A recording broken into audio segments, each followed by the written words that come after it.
சகுந்தலா தானே? சகுந்தலா தான். குழந்தை ஏன் குழந்தைதான். என்ன ஏன் பிள்ளைன்னு சொன்னதுக்கு இப்படி எல்லாரும் வாய படுத்துட்டா எப்படி? வாய மூடு. வயசு பொண்ணு வீட்டை விட்டு ஓடி போய் எந்த காலி பையலுக்கோ குழந்தைய பெத்துக்கிட்டு வாய மூடுங்க. ஏன் உங்க பிள்ளைய நீங்களே திட்டுறீங்க? என் பிள்ளையா?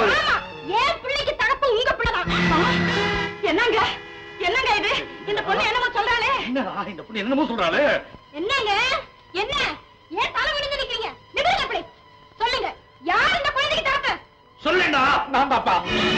அடியன் தங்கம் கொண்டாடி என் பேரன். இவளுக்கு பிறந்த குழந்தை உனக்கு பேரனா? இந்த பாருங்க, எவ வயித்துல பிறந்தா எனக்கு என்ன? இந்த புள்ள நம்ம பயலுக்கு பிறந்ததா இல்லையா? அதை நல்லா கேட்டுக்குங்க. முன்னாடி நல்லா கேக்குறது. என்னடா என்னடா இந்த குழந்தை உனக்கு பிறந்ததுதானா? ஆமாப்பா. நல்லா கவனம் இருக்கா? இதுல என்ன கவனம்? ஏன் பிள்ளைதாப்பா? இந்தாடி அவன் ஒத்துக்கிட்டான். நீ உன் பேரனா ஒத்துக்கிறீல்ல? நான் ஒத்துக்கிறேங்க. கொண்டாடி நீ ஒத்துக்கிட்ட அப்புறம் எனக்கு என்ன? நானும் ஒத்துக்கிட்டேன். சரி சரி, உங்க பேரை நீங்க ஒத்துக்கிட்டீங்க. இனிமே ஏன் நிலைமை என்ன? என்ன உன் நிலைமை? ஏதோ நடந்தது நடந்து போச்சு. இவ்வளவு பெரிய வீட்டுல உனக்கு மட்டுமா இடமில்லாம போயிடும். ஏதோ ஒரு மூலையில முறைகிட்டு கிருஷ்ணா ராமான்னு காலத்தை கழிச்சுட்டு போயேன். என்ன தலையெழுத்து? உங்க பிள்ளைய நான் மயக்கினேனா? இழுத்துக்கிட்டு நான் ஓடினேனா?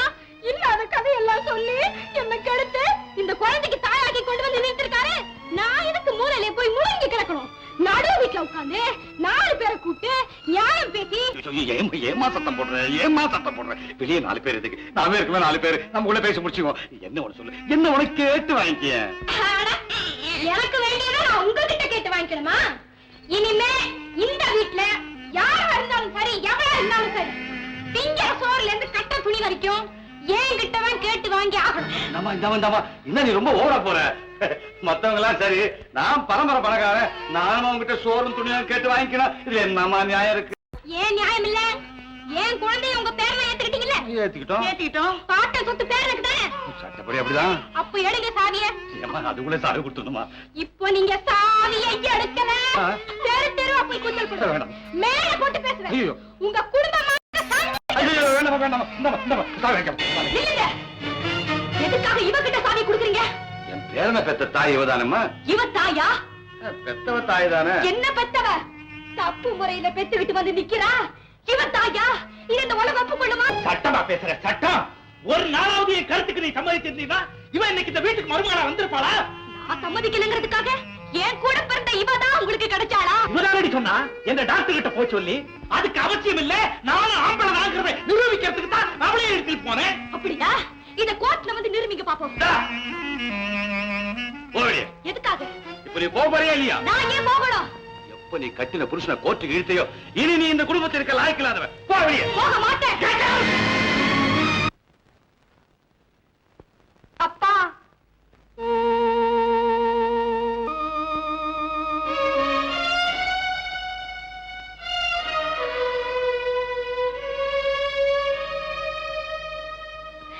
என்னங்க இப்படி பாத்துக்கிட்டே உட்கார்ந்துருக்கீங்க? அங்க நிக்கிறது நம்ம ஜானகி. ஓஹோ, அத புரிஞ்சுக்கிறதுக்கு உனக்கு இவ்வளவு நேரம் ஆச்சோ?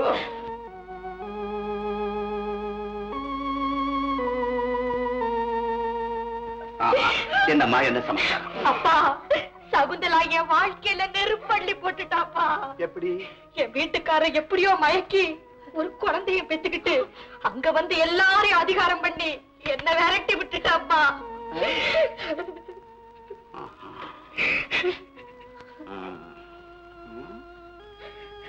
ஏமா, இவ்வளவு மானக்கேடா நடந்துகிட்ட அந்த சகுந்தலா உன்னையுமா விரட்டி விட்டுட்டா? இதுக்கு அவதான்ப்பா காரணம். அந்த நடத்த கட்டவள மருமகளா ஏத்துக்கிட்டு குத்து சாவி அவ கையில குடுத்துட்டு எல்லாருமா சேர்ந்து என்ன விரட்டி விட்டுட்டாங்கப்பா. என்னம்மா இது? உன் புருஷன் உன் மேல உயிரையே வச்சிருந்தானேம்மா. ஆமாப்பா, எனக்கு அம்மா போட்டு அழகு போனதுக்கு அப்புறம் அவரும் என்ன பேருக்கு. அப்படியா?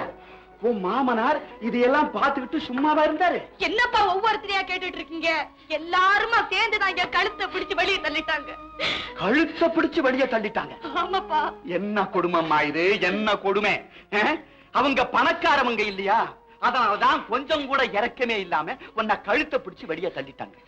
நீ 1000 தான் தப்பு செஞ்சிருந்தாலும் நான் உன்னை பெத்த தாப்ப இல்லையாமா? ஆமாப்பா. அவங்கள போல உன்னை கழுத்தை பிடிச்சு வெளியே தள்ள எனக்கு மனசு வருமா? நீ பணக்கார வீட்டு மருமகங்கிற கௌரவத்தை என் மனசுல வச்சுக்கிட்டு எனக்கு இருக்கிற கொஞ்ச நஞ்ச மரியாதையை காப்பாத்திக்கணுமேங்கிற பயத்தோட சொல்றேன்.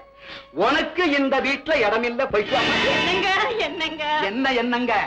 நீங்களே இப்படி என்னடி நீங்களே இழுக்கிற? நான் யாரு? பெத்த தகப்பன் இல்லீங்களா? தகப்பன்தான்,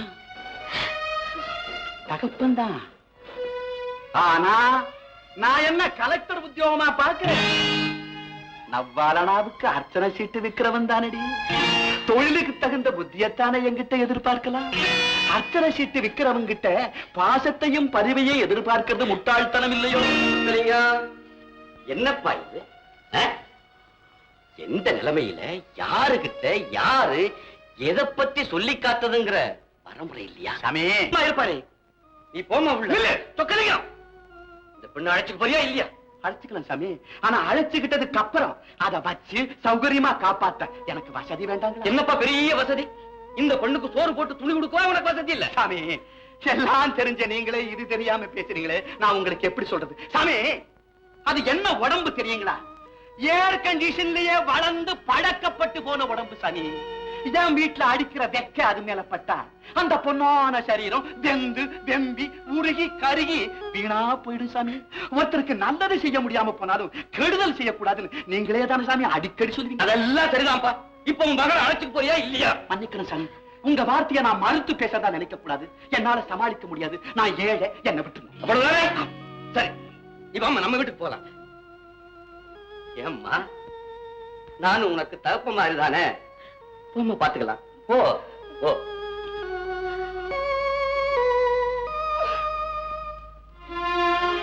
ஜானகி, உங்க குடும்பத்துக்கும் வேதரத்னத்தின் குடும்பத்துக்கும் பணத்தை பொறுத்தவரை ஏணி வச்சா கூட எட்ட முடியாதுமா. அப்படிப்பட்ட கிடைக்க முடியாத இடம் உனக்கு சுலபமா கிடைச்சும் கூட அதை நீ முழுமையா பயன்படுத்திக்காம அவங்களே வெறுத்து வெளியே அனுப்பும்படியா நடந்துக்கிட்டீங்கம்மா. என்ன சாமி, எல்லாரும் சொன்னதையே நீங்களும் சொல்றீங்க. அங்க என்னென்ன நடந்ததுங்கிறத நான் ஒண்ணு விடாம சொல்றேன். அத நீங்க கேட்டு யாரு மேல தப்புங்கிறத சொல்லுங்க சாமி. அங்க நடந்ததெல்லாம் எனக்கு தெரியலன்னா தானே நான் உங்ககிட்ட இருந்து தெரிஞ்சுக்கணும். எனக்கு சகலமும் தெரியும். என்ன தெரியும் உங்களுக்கு? எனக்கு தெரிஞ்சத பிறகு சொல்றேன். இந்த நேரத்திலேயாவது நீ ஒரு விஷயத்தை தெரிஞ்சுக்கோ. என்னது? அதாவது தண்டனையில 2 வகை உண்டு. ஒண்ணு மனிதன் கொடுக்கிற தண்டனை, 2வது தெய்வம் கொடுக்கிற தண்டனை. இப்போ நீ எதையோ மனசுல வச்சுக்கிட்டு உன் புருஷன்கிட்ட எப்படியோ நடந்துட்டு இருந்த. உன் தங்கச்சி இடையில பூந்தா, அதன் காரணமா உன் புருஷன் உன்னை வெளியில அனுப்பிட்டா.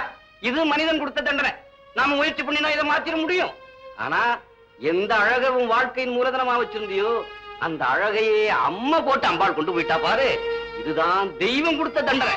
இதை நினைக்கிறப்போ தெய்வத்துக்கே கோபம் வரக்கூடிய அளவுக்கு நீ என்ன தவறு செய்தியோ, எந்த பெண்ணுள்ளத்தை நோக வச்சியோ என்னால புரிஞ்சுக்க முடியல. சாமி, நான் சொல்றதை நீங்க பூரா கேட்டீங்கன்னா என்கிட்ட எதையுமே சொல்ல வேண்டாம். இனிமே நீ சொல்ல வேண்டியதெல்லாம் யாருகிட்ட தெரியுமா? அங்க பாருமா. பாத்தியா? யார் அது? மீனாட்சி. அவளுக்கு முன்னால போய் சொல்ல வேண்டியதெல்லாம் சொல்லு. இங்க பாரு, புகுந்த வீட்டுல இருந்து உன்னை வெளியே அனுப்பிச்சிட்டாங்க.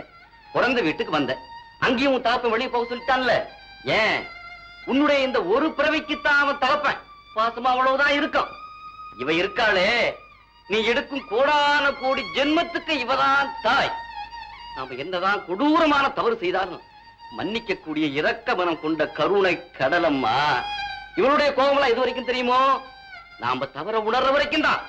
உணர்ந்துட்டோம், அடுத்த கணமே எல்லாத்தையும் சரி பண்ணி நமக்கு அழியாத ஆனந்த வாழ்வை கொடுத்துருவா. அதனால அவளுக்கு முன்னால போ. அங்க சொல்ல வேண்டியதெல்லாம் சொல்லு. போ போம்மா.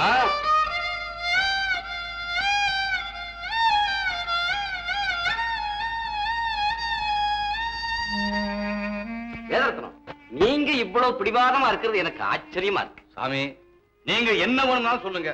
நான் உங்ககிட்ட என்ன சொல்லணும் அது நடந்தாகணும். அது அவ்வளவு தூரம் போகணுமா? கண்டிப்பா நடந்தாகணும். யோசிக்கணும். ஜானகி சின்ன பிள்ளை தானே. சின்ன பிள்ளைங்கிறதுக்காக தான் இந்த பனிஷ்மெண்ட். அப்புறம் உங்க இஷ்டம். போங்க போங்க.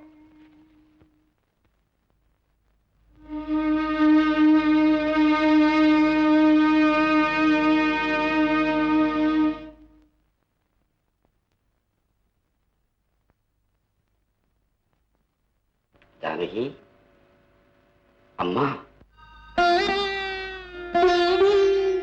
நீ சொல்ல வேண்டியதெல்லாம் தாய்கிட்ட சொன்னியம்மா? சொன்னேன் சாமி. ஒண்ணு விடாம சொல்லிட்டேன் சாமி. நான் ஒவ்வொன்னா சொல்லிக்கிட்டே வரும்போதுதான் நான் செஞ்ச தப்பெல்லாம் எனக்கு புரிஞ்சுது சாமி. நான் உங்களை ஒண்ணே ஒண்ணு கேட்பேன், தயவு செய்து செய்வீங்களா? என்னம்மா? சாமி, எனக்கு கிடைச்ச புருஷனை போல இந்த உலகத்துல வேற எந்த பெண்ணுக்கு கிடைக்க முடியாது சாமி. சொல்லுவாங்க மனைவி மேல உசுர வச்சிருக்கான்னு, ஆனா தன் உயிரையே நான் தான் நினைச்ச தெய்வம் சாமி என் கணவர். அவர் மனசு நோக வச்ச பாருங்க, அதுக்கு இந்த அம்மா மட்டும் இல்ல குஷ்டரோகமே வரும் சாமி. சாமி, அவர் காலடியில விழுந்து நான் செஞ்சதெல்லாம் தவறுன்னு ஒரு வார்த்தை சொல்லணும்னு என் மனசு துடியா துடிக்குது சாமி. அதுக்கு நீங்க தான். இப்ப நான் நேரம் அங்கிருந்துதான் வரேன். நீ என்னதான் காலில் விழுந்து கதறினாலும் உன்னை மன்னிக்கிற நிலையில அவங்க இல்லைங்கிறத அவங்க பேச்சில இருந்து நான் தெரிஞ்சுக்கிட்டேன். ஆனா இவ்வளவு தூரம் நீ செய்த தவறுகளை உணர்ந்து அம்பிகை காலடியில கண்ணீர் விட்டதனால உன்னுடைய துக்கமும் துயரமும் சீக்கிரம் நிவர்த்தி ஆயிடும்.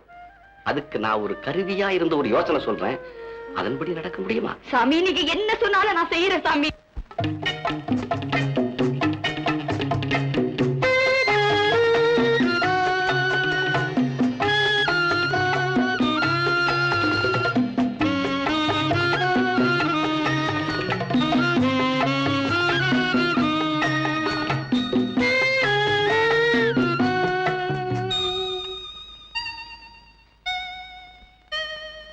வாமா.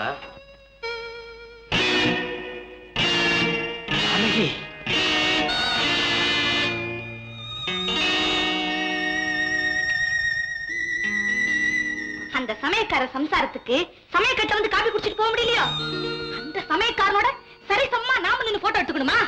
உன் வயிற்றுல வளர்ற பிள்ளைக்கு தகப்ப யாருன்னு எனக்கு தெரியும். எந்த தொழிலை நான் செய்யறேங்கிறதுக்காக என்ன கேவலமா பேசினாங்களோ அந்த தொழிலை செஞ்சே நான் முன்னுக்கு வந்து காட்டினா தானுங்களே நான் மனுஷனா இருக்க முடியும்.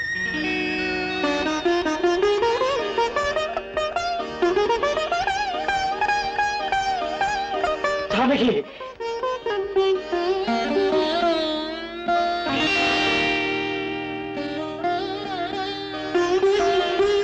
ஏன் தெரியுமா?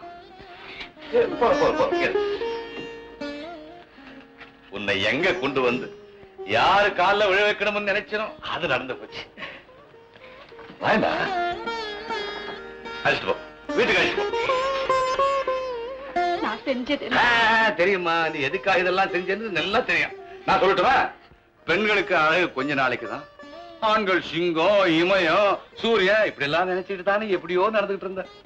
இப்பவும் சொல்றேன், ஆண்கள் சிங்கம் தான், இமயம் தான், சூரியன் தான். ஆனா இவங்களெல்லாம் பெத்து கொடுக்கறது உங்க மணி வயிறு இல்லையாமா?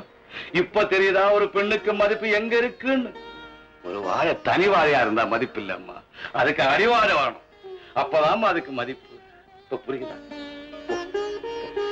வேண்டாங்க. என்ன அடிவாளையோட சகுந்தலா வந்துட்டாளே, இனிமே நான் எப்படி? போச்சு போச்சு. அம்மா, உனக்கு புத்தி கற்பிக்கிறதுக்காக எனக்கு என்னென்ன அனாவசிய செலவெல்லாம் ஆகுது தெரியுமா? சகுந்தலா குழந்தையாது, யாரோ ஒரு குழந்தைக்கு ஒரு நாளுக்கு 50 ரூபாய் வாடகை கொடுத்து வச்சிட்டு இருக்கேம்மா. இந்த நாடகம் எல்லாம் நான் ஏற்பாடு பண்ணதுதான். எம்மா, நீ இருக்கிற இடத்துக்கு இன்னொருத்தைய வர விட்டுடுவேன் நானு. சம்பந்தி வாங்க வாங்க வாங்க, எல்லாரும் வாங்க எல்லாரும். சம்பந்தி, இப்ப அப்படியே ஒரு குரூப் போட்டோ எடுக்கணும்னு ஒரு அபிப்பிராயம். போட்டோவா? ஆமா, ரொம்ப சரி. ஆனா இந்த ராத்திரில போட்டோகிராஃபர் அதுக்கெல்லாம் ஏற்பாடு பண்ணி கொண்டாந்துட்டேன். நில்லுங்க நில்லுங்க, நீங்க எல்லாம் வரிசையா நில்லுங்க நில்லுங்க. அது சரி. சொன்னாங்க இந்த காட்சி எடுப்பா.